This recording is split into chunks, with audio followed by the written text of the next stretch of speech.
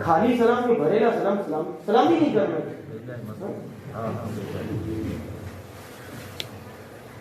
کچھ لوگوں کا کہنا ہے کہ جس گلاس یا کٹورے میں شوہر نے دودھ یا چھاچ پی ہو اس میں بیوی نہیں پی سکتی، یا شوہر کا جھوٹا دودھ یا چھاچ بھی نہیں پی سکتی ورنہ نکاح ٹوٹ جائے گا. ایسے ہی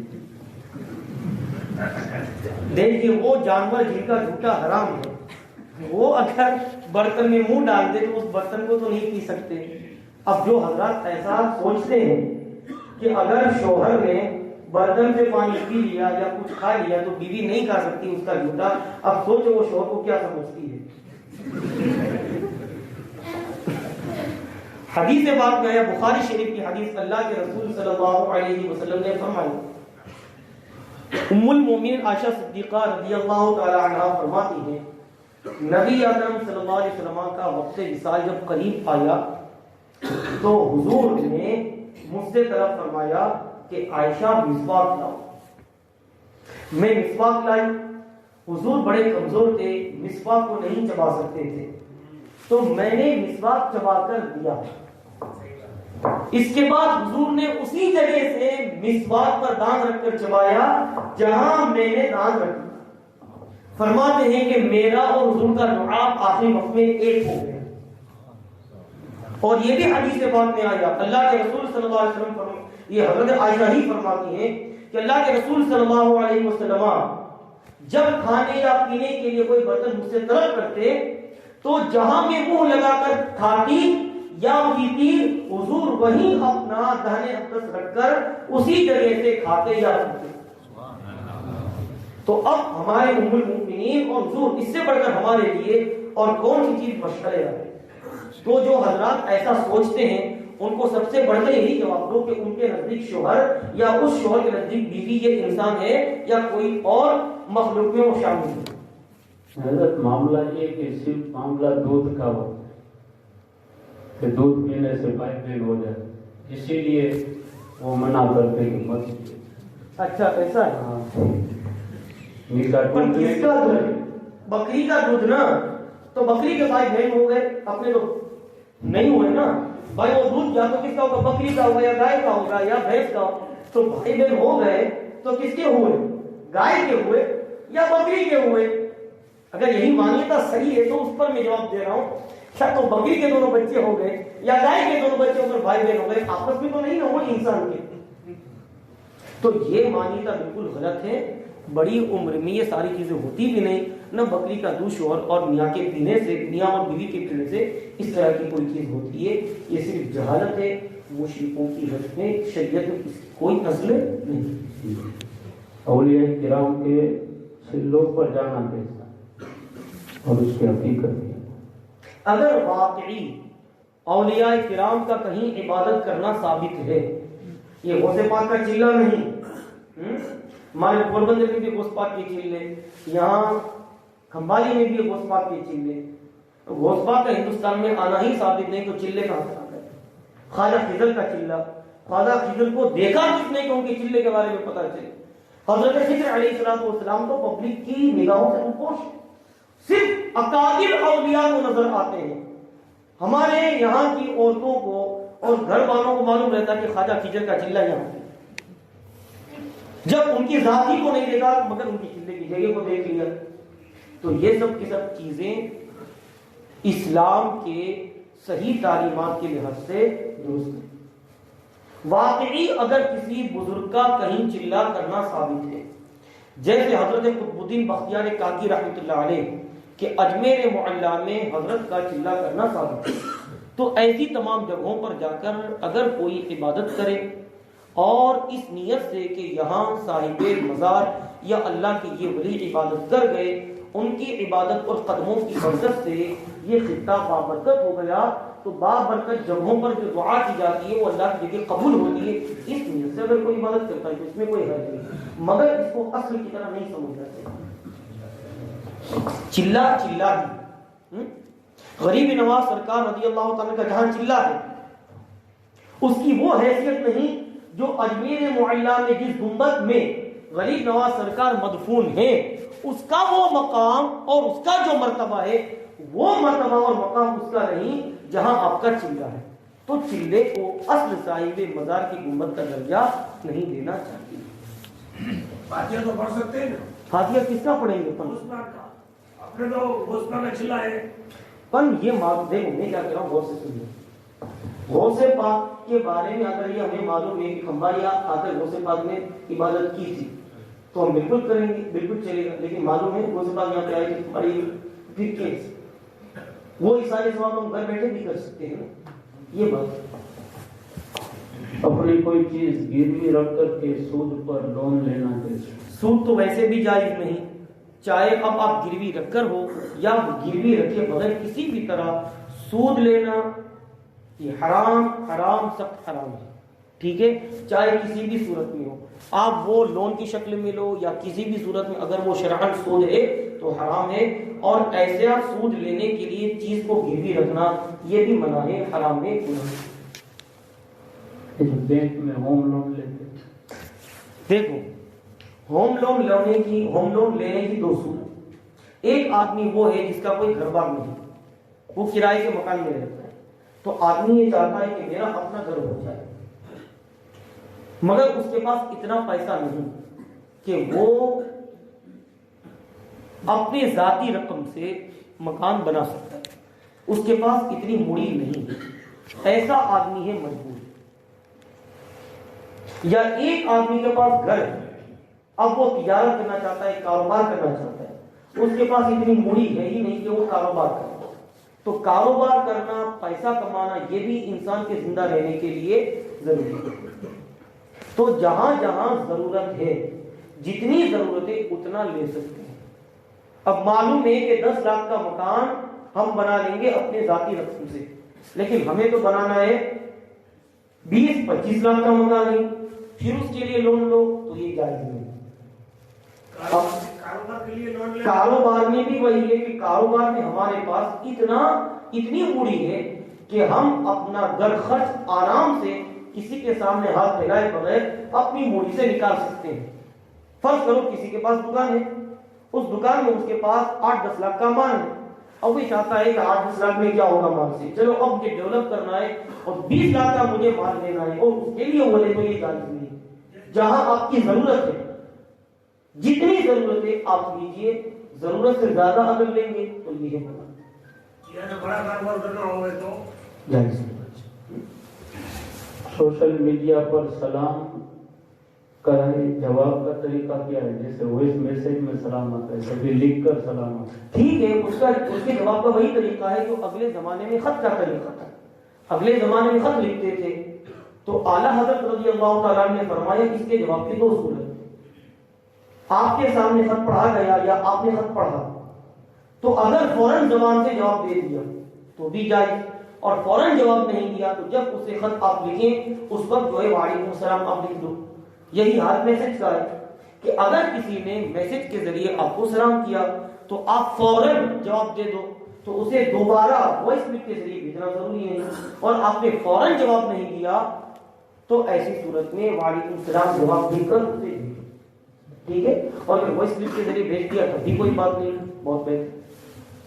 سنت کے مطابق داڑھی کتنی ہونی چاہیے؟ ایک مشت کم سے کم داڑھی رکھنا واجب ہے.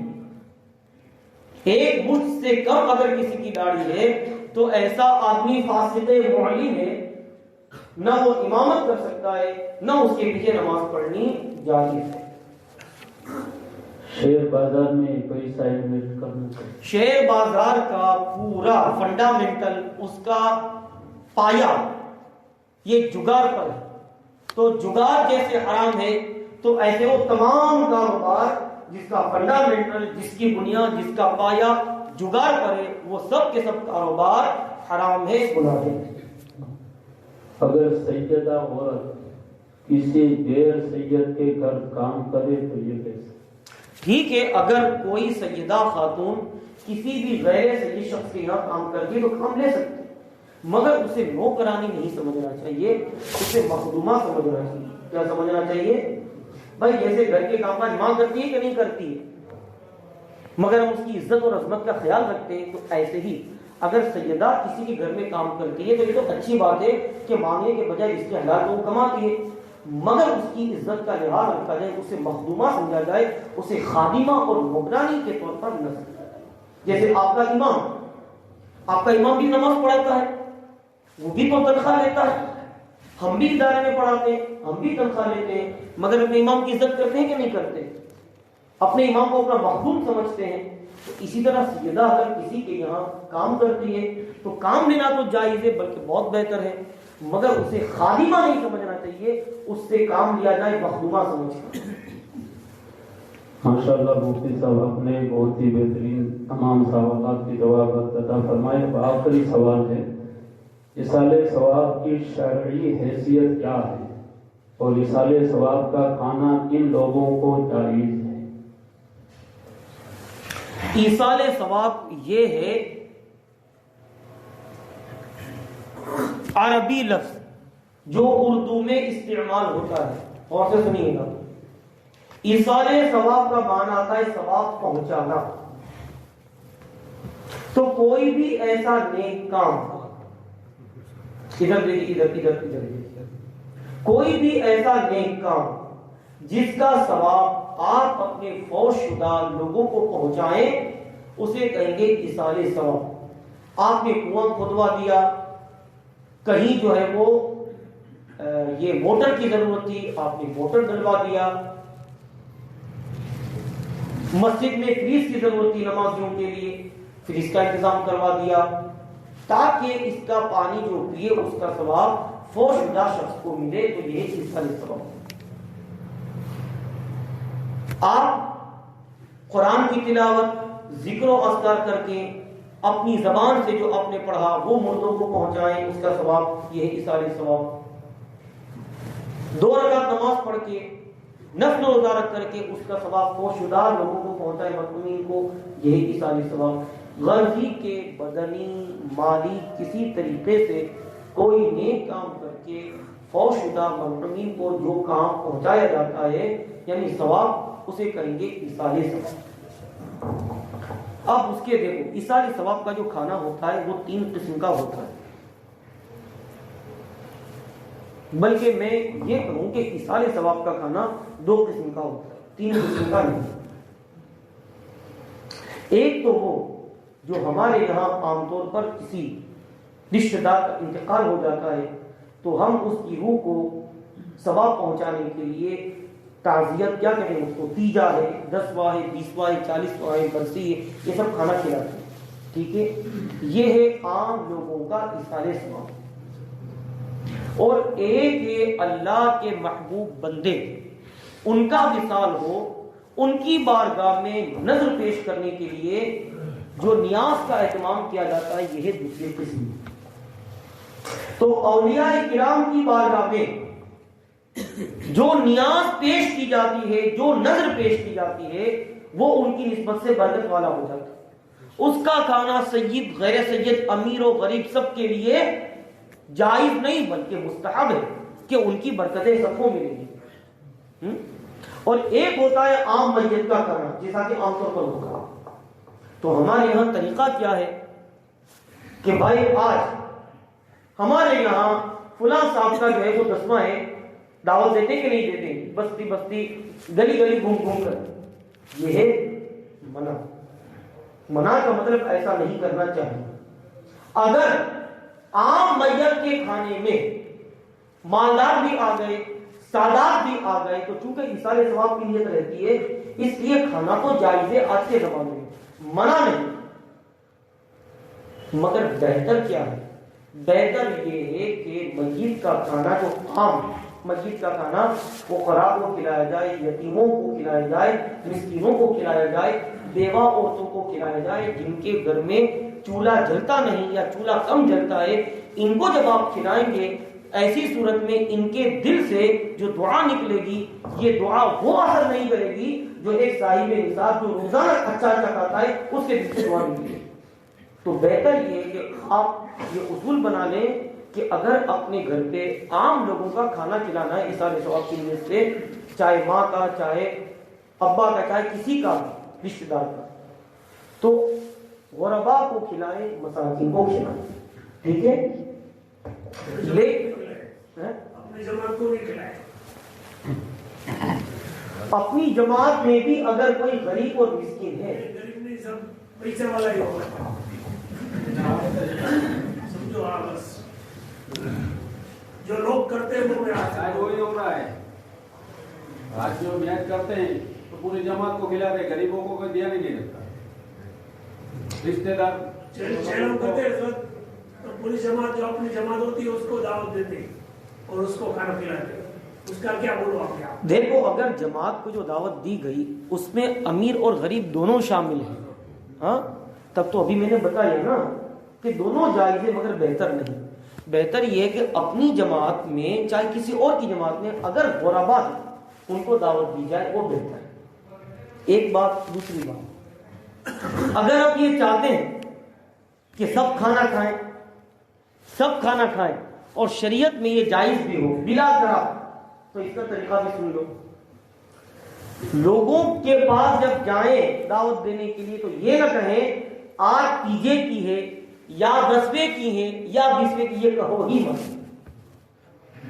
یہ کہو آج غوث پاک کی نیاز ہے، آج غریب نواز کی نیاز ہے، یہی دل میں نیت کرو اور اسی نیت سے دعوت دو. اور پھر جب ہمارے سید صاحب یا دیگر ائمہ آپ کے یہاں فاتحہ پڑھنے کے لیے آئے تو ان سے کہو حضرت غوث پاک کی نیاز ہے، ان کو غوث پاک کی بارگاہ میں اس کا ثواب نظر کریں اور پھر ان کے صدقے میں ہمارے فلاں مروں کو بخش دیں. تو یہ کھانا برکت والا بھی ہو جائے گا اور مسجد کا جو آپ کی دل میں ایک گھوڑے کھانچے میں نیت ہے وہ بھی ادا ہو جائے گی. دیکھو یہ سب نہیں ہونا چاہیے میرے. ہاں تو ٹھیک ہے، یہ رواج بند کر دینا چاہیے اور انشاءاللہ امید ہے کہ اب لوگ بند بھی کر دیں گے انشاءاللہ. نہ کارڈ چھپائیں گے، نہ اس طرح اہتمام کریں گے جس طرح ہم شادی بیاہ میں اہتمام کرتے ہیں، بلکہ یہ ہم اصول بنا لیں ہمارے گھر پہ اگر کسی عام میت کے ایصال ثواب کے لیے کرنا ہے تو دل میں یہ نیت کرنی ہے کہ ہمیں آج غوث پاک کی نیت کرنی ہے. اسی طریقے پر بستی والوں کو دعوت ہے کہ آج غوث پاک کی نیت ہے، سب کو یہی کہیں، یہاں تک کہ گھر والوں کو بھی یہی کہے کہ غوث پاک کی نیت ہے، غوث پاک کی نیت ہے. اپنے گھر والوں کو، بستی والوں کو یہی کہیں اور پھر جب سید صاحب دعا پڑھنے کے لیے آئے تو سید صاحب کو یہ کہیں کہ حضرت غوث پاک کی بارگاہ میں اس کا ثواب نظر کر دیں اور ان کے سچے میں ہمارے فلاں مروں کو بخش دیں. ایک سوال ہے، طلاق کے بائن ہو گئی ہو، طلاق کے بائن، اس کے بعد 3-4 طلاق دے دو تو کیا ہوگا؟ طلاق بائن کو طلاق پڑتی ہی نہیں. ہاں، طلاق بائن میں کیا ہوتا ہے؟ فوراً نکاح سے نکل ہی گئی. جب نکاح سے نکل ہی گئی تو اب نکاح کا محل ہے ہی نہیں کہ اسے طلاق پڑے. طلاق پڑے گی نہیں. طلاق بائن پر دوسری طلاق اگر کوئی فوراً دیتا ہے تو وہ مرتب نہیں ہوگی، وہ طلاق نہیں پڑے گی. کچھ ایسی صورتیں ہیں کہ اس میں کبھی کبھی طلاق بائن کے بعد بھی طلاق پڑ جاتی ہے، مگر عام حالات میں طلاق بائن پر دوسری طلاق نہیں پڑتی ہے، نہ صریح طلاق پڑتی ہے نہ طلاق بائن پڑتی ہے. ایک سوال، یہ مائک لے لیجیے. بہت سارے لوگ چالیسا وغیرہ کرتے ہیں، کسی کو پیسے نہیں ہوتے تو قرضے پہ لے لیتے ہیں. سود تو بہرحال حرام ہی ہے، جو قرضہ کر کے وہ چالیسا وغیرہ کرتے ہیں وہ کرنا کیسا؟ تو ٹھیک ہے، اگر ضرورت ہے اور کوئی کسی سے قرض لیتا ہے تو جائز ہے. چالیسا، اچھا چالیسا قرض لے کر، اوہو جی میں نہیں سمجھا. ہاں ہاں ٹھیک، یہ دیکھو منع ہے اس طرح کرنا. قرض لے کر چالیسا کرنا، اس طرح کے آدمی کو لینا کوئی دوبھر ہو جائے. شریعت نے آپ کو اس کا مکلف نہیں بنایا ہے، شریعت نے اتنا ہی مکلف بنایا ہے جتنا آپ اپنے حیثیت کے مطابق میں شریعت میں اتنا ہی آپ کو مکلف بنایا ہے. دل کی نیت اور اخلاص کا اعتبار ہے، اللہ کی بارگاہ میں اس کا کوئی اعتبار نہیں. اگر ایک فقیر اپنے کسی مرحوم کے ایصال ثواب کے لیے 10 روپیہ کسی فقیر کو خلوص نیت سے دیتا ہے اور ایک آدمی وہ ہے جو لوگوں کے دکھاوے کے لیے لاکھ روپے دیتا ہے، وہ لاکھ روپے منہ پر مار دیے جائیں گے مگر یہ 10 روپے اللہ کی بارگاہ میں قبول ہوں گے. ایک واقعہ بھی یاد آ گیا، شاہ عبداللہ بن محدث دہلوی رحمۃ اللہ علیہ. ایک مرتبہ وہ کہہ رہے تھے کہ ربیع الاول شریف کا موقع تھا، میرے پاس حضور کی بارگاہ میں نظر کرنے کے لیے اتفاقاً کوئی چیز نہیں تھی، اور میرے پاس اتنی دولت بھی نہیں تھی کچھ کہ میں حضور کی بارگاہ میں نظر کر سکوں. میرے پاس صرف بھنے ہوئے چنے تھے. بھنے ہوئے چنے کو ہم کیا کہتے ہیں؟ ڈالیے. میرے پاس صرف ڈالیے تھے, بھنے ہوئے چنے تھے. میں نے سرکار کی بارگاہ میں بس وہی پیش کر دیا. جب میری آنکھ لگی تو میں نے نیند میں دیکھا, میں نے خواب میں دیکھا کہ رسول اللہ صلی اللہ علیہ وسلم کی مجھے زیارت نصیب ہوئی اور سرکار کی بارگاہ میں وہی بھنے ہوئے چنے پیش کیے گئے. تو حضور کی بارگاہ میں, اولیاء کرام کی بارگاہ میں یا عام لوگوں کے اثار ثواب کے لیے ہمارے پاس جتنا ہے بس اسی حیثیت کے مطابق کریں. شریعت میں جن کی نیت کو دیکھا جاتا ہے اس سے زیادہ کسی چیز نہیں. اگر کوئی ایسا کرے تو اس کے حکم میں کیا نہیں نہ کرنا چاہیے. خام خواہ اپنے اوپر بوجھ ڈالنا کہ دینا تو پڑے گا, نہیں دیں گے تو نہیں کرنا. میت ہو جاتا ہے, اس کو قبرستان میں لے کے جاتے ہیں, دفن کر کے گھر پہ واپس آتے ہیں تو سب مل کر وہاں کھانا کھاتے ہیں. کہاں پہ کھانا کھاتے ہیں؟ گھر پہ. جی یہ بہت اچھی بات ہے. دیکھیے میت کے گھر پہلے دن جو کھانا, حتیٰ کہ اس کے گھر والوں کے لیے بھی حکم یہ کہ آس پاس وہ پڑوس والے اس کے گھر کو کھانا بھیجیں, کیونکہ وہ میت کی تدفین میں اتنے مشغول رہتے ہیں کہ بنا ہی نہیں پائیں گے. تو یہ کس کے لیے؟ میت کے گھر والوں کے لیے کہ دوسروں کے لیے؟ پھر تو اسے ہرگز کھانا نہیں چاہیے, بالکل نہیں. اور دوسروں کے گھر سے کھانا آتا ہے تو یہ میت کے گھر والوں کے لیے صرف, بھلے زیادہ آوے, سب مل کے بیٹھ کے اپنی ضرورت کے مطابق جتنا ہے اتنا لے لے, باقی واپس کر دے. جی کسی فقیر کو دے دے. کیا روزہ کس بات کا؟ یہ تو اب میری بات سنیے, یہ تو کیا ہے, عوام ہے. اب وہ جو باپ دادا سے جو چیزیں رسم چلی آتی ہے اب وہ نہیں چھوڑتی ہے. شریعت میں ایسا کچھ نہیں. روزہ ہے ہی نہیں تو چھوڑنا کس بات؟ ہاں ٹھیک ہے, وہ کھانے کو روزہ چھوڑنا ہی بولتے ہیں, ایسا جائز نہیں ہے.